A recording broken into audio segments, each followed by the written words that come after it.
تخيل معي، رجل أنقذ العشرات من انفجار دموي، لكن بعد أيام فقط تحول من بطل إلى إرهابي في عيون الجميع. اسمه ريتشارد، عمره 34 سنة، ويعمل حارس أمن بسيط في مدينة أتلانتا الأمريكية. في صيف عام 1996 كانت المدينة تستضيف دورة الألعاب الأولمبية، وكان ريتشارد يؤدي نوبته الليلية في حديقة ضخمة مزدحمة بالناس والموسيقى وأكشاك الطعام. وأثناء قيامه بدورية عادية، لاحظ مجموعة شبان في حالة سكر يثيرون الفوضى ويرمون النفايات.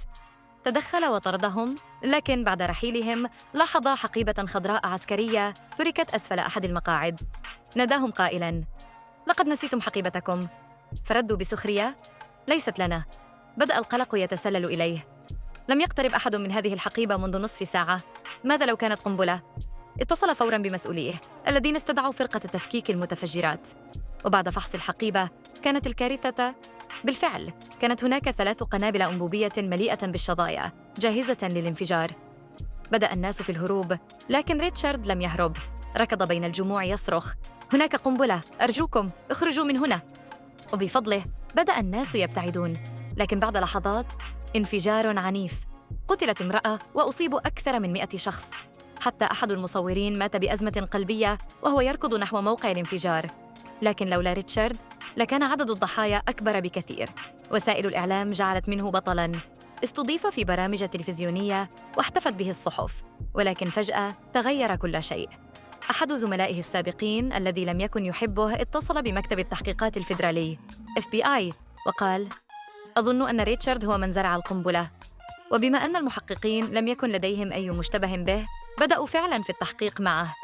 وتحولت القصة في الإعلام من البطل إلى الإرهابي الذي أراد أن يكون بطلاً. لاحقته الصحافة، وملأت الكاميرات باب منزل والدته. لم يستطع الخروج من بيته ولا حتى النوم. ال FBI حاول خداعه. دعوه إلى مكتبهم بحجة تصوير فيديو تدريبي عن الحادثة. هناك بدأوا بطرح أسئلة مريبة، ثم طلبوا منه أن يتظاهر بدور مشتبه به، وبدأوا بقراءة حقوقه القانونية. هنا أدرك ريتشارد أنه في ورطة، فاتصل بصديقه المحامي الذي قال له فوراً: اخرج من هناك حالاً.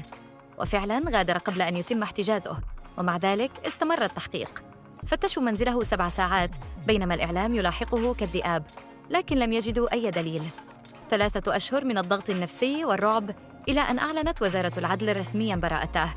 بعدها رفع ريتشارد قضايا ضد وسائل الإعلام التي شوهت سمعته، وربح تعويضات مالية ساعدته في شراء منزل جديد له ولوالدته.